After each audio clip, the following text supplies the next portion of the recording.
नमस्कार, मैं रवीश कुमार आज आपसे बातचीत के अंदाज में दो खबरों पर चर्चा करना चाहता हूं। शर्जील इमाम, जिन्हें दिल्ली दंगों के आरोप में गिरफ्तार किया गया है, उनकी ज़मानत को लेकर सुप्रीम कोर्ट में सुनवाई हुई और झारखंड के पूर्व मुख्यमंत्री मधु कोड़ा के बारे में उनका भी मामला सुप्रीम कोर्ट के सामने था। आज सुप्रीम कोर्ट में जस्टिस बेला एम त्रिवेदी और जस्टिस सतीश चंद्र शर्मा की बेंच के सामने शर्जील इमाम के जो वकील हैं सिद्धार्थ दवे, उन्होंने प्रार्थना की थी कि दिल्ली हाई कोर्ट में ज़मानत की याचिका पर सुनवाई नहीं हो रही है। उन्होंने सुप्रीम कोर्ट में कहा भी कि वे बेल के लिए नहीं आए हैं, सिर्फ इतना चाहते थे कि हाई कोर्ट जो है उनकी ज़मानत की याचिका पर जल्दी सुनवाई करे, देर ना करे। और कब से पेंडिंग है? अप्रैल 2022 से। अप्रैल 2022 से ज़मानत की याचिका पर सुनवाई नहीं हुई, ये इनके वकील का कहना है। सुप्रीम कोर्ट ने पिछले कुछ महीनों में लगातार इस बात को रेखांकित किया है कि ज़मानत ही नियम है और जेल अपवाद है। बार बार कोर्ट में भी और कोर्ट के बाहर भी जजों ने इसे उजागर किया है कि अदालतें, निचली अदालतें ज़मानत देने में इतनी देरी क्यों कर रही हैं और ज़मानत की सुनवाई में देरी हो रही है, फैसला आने में देरी हो रही है। कई बार सुप्रीम कोर्ट ने हाई कोर्ट के फैसलों पर टिप्पणी की है, कई बार सुप्रीम कोर्ट ने लोअर कोर्ट के फैसले पर टिप्पणी की है, गुणवत्ता पर भी टिप्पणी की है, नाराज़गी भी जताई है कि इस तरह का फैसला सही नहीं था अलग अलग मामलों में। तो शर्जील इमाम का जो मामला है, अप्रैल 2022 से उस पर सुनवाई नहीं हुई है और इनके वकील ने कहा कि हम चाहते हैं कि जल्दी सुनवाई हो। शर्जील इमाम के खिलाफ 8 FIR हैं और जो षड्यंत्र रचने के मामले में जो FIR है उसमें सुनवाई की बात हो रही है। इस साल मई में एक अन्य FIR के मामले में उन्हें बेल मिली थी, लेकिन जो मुख्य आरोप है उसके मामले में उन्हें बेल नहीं मिली थी। तो ये एक बड़ी बात है कि उमर खालिद कितने साल हो गए, 4 साल जोड़िए तो लगता है सही जोड़ा या गलत जोड़ा, 4.5 साल तो नहीं है। शर्जील इमाम के साथ भी वही होता जा रहा है।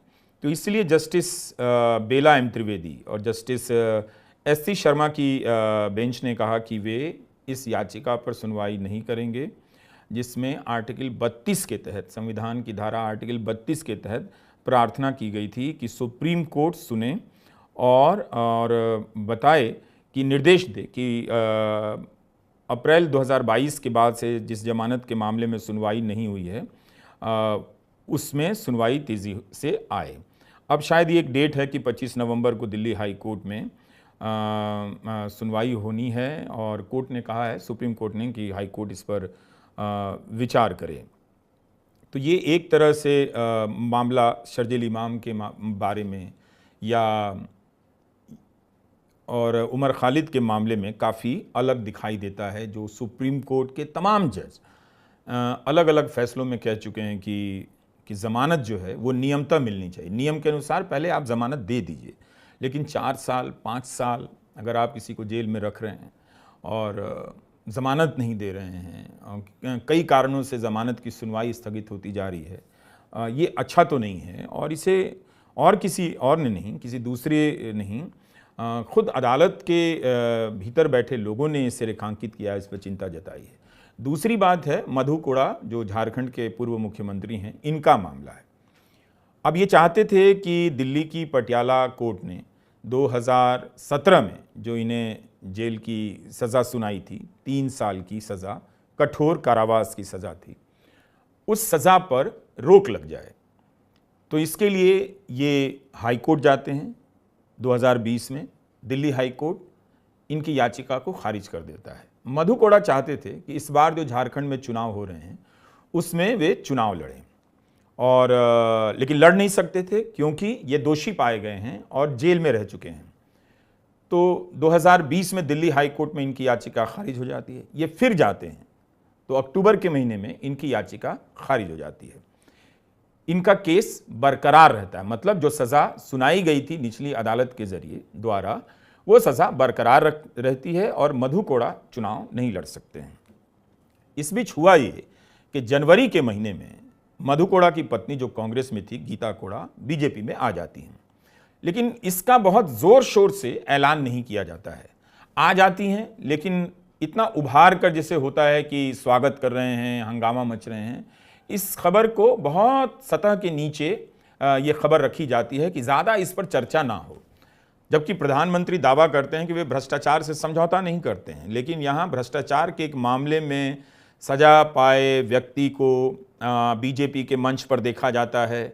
और सितंबर महीने में जब जमशेदपुर में कोल्हान क्षेत्र में रैली होने वाली थी, बारिश के कारण प्रधानमंत्री का जहाज़ उड़कर नहीं जा सका, तो 130 किलोमीटर की यात्रा वो सड़क मार्ग से करते हैं। उस मंच पर मधु कोड़ा भी विराजमान हैं और वहाँ पर जाकर वो संबोधित करते हैं। चुनाव जीतने के लिए मधु कोड़ा से इन्हें कोई ऐतराज़ नहीं है, लेकिन हेमंत सोरेन पे भ्रष्टाचार के आरोप ज़रूर लगाते हैं। भ्रष्टाचार के आरोप में हेमंत सोरेन को 5 महीने के लिए जेल में डाला गया। आप सबने देखा कि झारखंड हाईकोर्ट ने कैसे उन्हें रिहा किया 5 महीने जेल में रहने के बाद। जब लोकसभा चुनाव ख़त्म हो गए, झारखंड हाईकोर्ट ने कहा कि सबूत बेहद कमज़ोर हैं, इतने मजबूत नहीं हैं कि आप इन्हें जेल में डालें। लेकिन कितना ड्रामा हुआ, एक मुख्यमंत्री को अपने पद से इस्तीफा देना पड़ा, एक नए मुख्यमंत्री को पद भार संभालना पड़ा और जेल जाना पड़ा। तो एक राज्य में काम करने का समय कितना बर्बाद हुआ। भ्रष्टाचार से लड़ाई के नाम पे एक अलग तरह की नूरा कुश्ती खड़ी कर दी गई। मीडिया लग गया हेमंत सोरेन को भ्रष्ट बताने में। और यहाँ मधु कोड़ा और गीता कोड़ा जब बीजेपी में आते हैं तब कोई हंगामा ही नहीं, कोई चर्चा ही नहीं होती है। तो अब क्या हुआ है कि मधु कोड़ा चाहते तो थे कि झारखंड विधानसभा का चुनाव लड़ें, लेकिन इनके क्षेत्र में इनके प्रभाव वाले क्षेत्र में नामांकन की तारीख आज ही समाप्त हो जाती है 25 अक्टूबर को। लेकिन कुछ सीटें कहीं और भी दी जा सकती थी, तो सुप्रीम कोर्ट गए और इनकी प्रार्थना थी कि जो निचली अदालत की सज़ा है उस पर रोक लगे ताकि ये चुनाव लड़ सकें। वहाँ मधु कोड़ा को राहत नहीं मिली, यानी कोर्ट ने आज इन्हें इस लायक नहीं समझा कि इन्हें जिन मामले में सज़ा हुई है उस पर रोक लगा दे। और ये संभव भी नहीं था कि एक सुनवाई में कोर्ट इन्हें इनकी सज़ा को निलंबित कर दे। कुछ तो प्रक्रिया पूरी होती। तो एक तरह से मधु कोड़ा को राहत नहीं मिली, लेकिन भ्रष्टाचार का आरोप तो चिपका हुआ है। क्या प्रधानमंत्री नरेंद्र मोदी मधु कोड़ा से, गीता कोड़ा से दूरी बना पाएंगे? नहीं बना पाएंगे। अब जबकि अमित शाह बहुत सारी रैलियों में कह चुके हैं, एक तो इनका ही बयान है जो मैं पढ़ के बता रहा हूं कि मधु कोड़ा घोटाला किसने किया, ये 9 अगस्त को कह रहे हैं, यूपीए ने किया। तो मधु कोड़ा के घोटाले को लेकर ये यूपीए पर आरोप लगा रहे हैं अमित शाह। और मधु कोड़ा आज किसके पाले में है? बीजेपी के पाले में है। उनकी पत्नी गीता कोड़ा बीजेपी के टिकट से चुनाव लड़ रही हैं, परिवारवाद के कोटे से भी वो चुनाव लड़ रही हैं। और जब ये सारा मामला चल रहा था तो हिमंत बिस्वा शर्मा जो असम के मुख्यमंत्री हैं, उनसे पूछा गया होगा कि मधु कोड़ा तो आपकी पार्टी में आ गए, आपकी पार्टी भ्रष्टाचार को मुद्दा बना रही है और भ्रष्टाचार के आरोप में जो दोषी पाया गया है उसी को आप पार्टी में ला रहे हैं, उनकी पत्नी को आप टिकट दे रहे हैं और उनके जीतने से आप झारखंड में सरकार बनाने की आशा रखते हैं। तो हेमंत बिस्वा शर्मा कहते हैं कि मधु कोड़ा झारखंड के पूर्व मुख्यमंत्री हैं। ये मैं पढ़ रहा हूं उनका बयान। कह रहे हैं कि मधु कोड़ा झारखंड के पूर्व मुख्यमंत्री हैं और आदिवासी जनजाति के एक बड़े नेता हैं। ऐसे में हमको सबका सम्मान करना है। कमाल है ना। हमारी पार्टी में कोई भी आए लेकिन केस बंद नहीं होगा। केस जैसे चल रहा था वो वैसे ही चलेगा। हमारी पार्टी कोई भी ज्वाइन करना चाहेगा तो हम राजनीतिक दल होने के नाते सभी को सम्मान देंगे, लेकिन कोई केस बंद नहीं होगा। कमाल की बात है ना। कमाल के सुविधा के हिसाब से किस तरह से तर्कों को घुमाया जा रहा है कि चूंकि वो आदिवासी समाज के बहुत बड़े नेता हैं इसलिए उनका हम पार्टी में सम्मान करेंगे। तो इस तर्क से तो आप किसी का भी सम्मान करते चले जाइए, तो उस सम्मान की कोई सीमा तो हुई नहीं। तो फिर आप भ्रष्टाचार की लड़ाई कहां लड़ रहे हैं? आपने तो एक बार भी नहीं, आपने कहा केस बंद नहीं होगा। वो बंद करने का इख्तियार आपके हाथ में नहीं है क्योंकि वो केस चल रहा है। इस मामले में मधु कोड़ा को पहले सजा मिल चुकी है। तो मैं ये बता रहा हूं कि किस तरह से कहानियां घुमाई जाती हैं और इसका और अपने आप को बचाया जाता है। होता क्या है कि मीडिया जो है कभी भी इन सवालों को लेकर प्रधानमंत्री नरेंद्र मोदी और बीजेपी को नहीं घेरता है, कभी इस तरह के सवालों को लेकर डिबेट नहीं करता है। वो अक्सर ऐसे सवाल तैयार करता है जैसे लगे कि विपक्ष को ही सारी बातों के लिए जवाब देना है।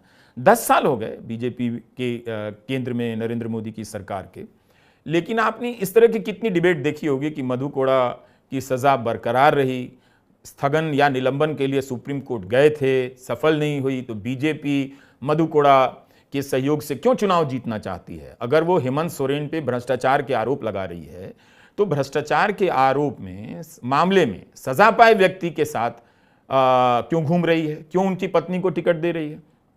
गीता कोड़ा जब बीजेपी में आ गई तो बीजेपी ने उन्हें टिकट दिया था और 2019 में देखिए गीता कोड़ा जब प्रधानमंत्री मोदी के पार्टी के खिलाफ लड़ती हैं, चुनाव जीत जाती हैं और लेकिन उसके बाद वो बीजेपी में आ जाती हैं गीता कोड़ा और अब इस बार विधानसभा का चुनाव लड़ रही हैं। तो अब वो सारे मुद्दे कहाँ गए। सुधांशु त्रिवेदी, इनका बयान मैं पढ़ दे रहा हूँ। क्या 2008 में मधु कोड़ा झारखंड के मुख्यमंत्री के रूप में जेल में थे? 2006 में शिबू सोरेन झारखंड के मुख्यमंत्री के रूप में जेल में थे। 2000 में करुणानिधि तमिलनाडु के मुख्यमंत्री थे, जेल में थे। और ये सब गिनाते जा रहे हैं, मगर इसमें से किसी ने भी इतनी नैतिकता तो निभाई कि जेल में जाने से पहले इस्तीफा दे दिया। ये इन सब उदाहरणों को लेकर अरविंद केजरीवाल पर अटैक कर रहे हैं कि जब वो जेल गए तो उन्होंने इस्तीफा नहीं दिया। और अब क्या है, जब मधु कोड़ा आपके साथ हैं, जेल जाने वाले आपके साथ हैं, तो इस समय आपकी नैतिकता कैसे किस तरह से है, कहाँ है। तो एक तरह से आप सुप्रीम कोर्ट के इन 2 मामलों के नज़रिए से देश की न्याय व्यवस्था, जांच व्यवस्था और भ्रष्टाचार की राजनीति को आप समझ सकते हैं। यही खेल हो रहा है। जब भी चुनाव आता है, इन्हीं सब मुद्दों, बनावटी मुद्दों को लेकर होता कुछ भी नहीं है, किसी के खिलाफ कोई ठोस कार्रवाई होती नहीं है, लेकिन पूरा चुनाव इन सब मुद्दों के आसपास तहस नहस कर दिया जाता है। बराबरी से कोई मुद्दा उठाया नहीं जाता है। विपक्ष का मुद्दा होगा, ज़रूर हेमंत सोरेन भ्रष्ट हैं, बीजेपी ने आरोप लगाया तो इस पर 300 बहस हो जाएगी। मधु कोड़ा बीजेपी के साथ हैं, भ्रष्टाचार के मामले में दोषी पाए गए हैं, इस पर आपको कोई बहस नज़र नहीं आएगी। इस पर भी आपको कोई बहस नज़र नहीं आएगी कि एक व्यक्ति है, एक नौजवान है शर्जील इमाम, अप्रैल 2022 से उसके मामले में, जमानत के मामले में सुनवाई क्यों नहीं हुई। अप्रैल 2022 से ये अक्टूबर 2024 है। फिर सुप्रीम कोर्ट की इन बातों का क्या मतलब है कि जमानत नियम है, बेल अपवाद है। तो उम्मीद है आप सोचेंगे। सोचा कि एक अलग तरीके से आपसे बात की जाए, आपसे चर्चा की जाए। बहुत सारी खबरें होती रहती हैं, कभी कभी कुछ अलग अंदाज में भी बात होनी चाहिए। उम्मीद है शेयर बाज़ार में आपका हालचाल सब ठीक होगा। अर्थव्यवस्था की जो स्थिति है वो सरकारी दावों से कुछ अलग नज़र आ रही है। यह भी देखने को मिल रहा है कि दिवाली का मौसम चल रहा है और FMCG कंपनी के एक बड़े अधिकारी ने कहा कि जो मिडिल क्लास है उसकी क्षमता जो है वो सिकुड़ती जा रही है, वो खरीद नहीं रहा है, खरीद नहीं पा रहा है। ये कितना बड़ा सवाल है कि मिडिल क्लास की क्षमता सिकुड़ने से FMCG का विकास नहीं हो रहा है। तो इस पर लेकर भी कोई बहस हो सकती थी, पर कोई बहस नहीं है। तो इसलिए होता क्या है कि आप खोलते तो टेलीविज़न चैनल हैं, सुबह शाम बैठे रहते हैं, मगर जो जानना चाहिए वो आप नहीं जान पाते हैं। लेकिन कुछ तो करना है आपका, तो वो एक हिंदू धर्म का मामला आएगा और एक एंटी मुस्लिम मामला आएगा। तो उसमें आप काफ़ी उग्र हो जाएंगे, इंगेज हो जाएंगे, भिड़ जाएंगे। ऐसा ही होना चाहिए, वो लोग ऐसे होते हैं, ये लोग ऐसे होते हैं। इसी में आपको घुमाया टहलाया जा रहा है 10 साल से। और जो आपकी आर्थिक स्थिति है उसमें कोई बहुत बड़ा बदलाव नहीं है, ये आप अच्छी तरह से जानते हैं। मगर आप अब ये बात कहने की स्थिति में तो है नहीं, क्योंकि आपने जानते हुए भी इन बातों को नकारा। और चूंकि आप जानते थे कि सच्चाई ये है और पब्लिक में आपको आना था, आपको समर्थन करना था, तो आपने क्या किया कि हिंदू धर्म का इस्तेमाल किया। धार्मिक मुद्दों के सहारे आपने राजनीतिक पहचान बनाई, अपने राजनीतिक समर्थन को उचित ठहराने का प्रयास किया।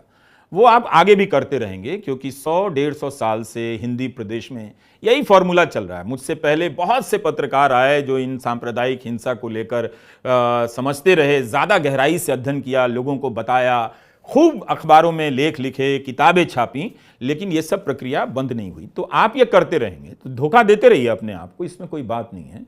लेकिन यह बात जान जाइए कि बेरोज़गारी से और यहाँ के अवसरों से लोग इतने तंग आ गए हैं कि अमेरिका अवैध घुसपैठिया बनकर घुसने के लिए बेचैन है और हर समय धरा रहे हैं। 90,000 से ज़्यादा लोग अमेरिका में अवैध घुसपैठिया बनने की कोशिश में धरा रहे हैं वहाँ पर जाके। और आपके देश में जब राजनीति होती है, हिंदू जगाओ यात्रा, तो मुस्लिम इलाकों में जाकर कहा जाता है अवैध घुसपैठिया आ जाते हैं। और आपने इसके बहाने आर्थिक स्थिति की ये हालत कर दी है कि इस देश के बच्चे दूसरे देशों में अवैध घुसपैठिया बन रहे हैं। तो उम्मीद है इन सब बातों पर आप सोचेंगे। नमस्कार, मैं रवीश कुमार।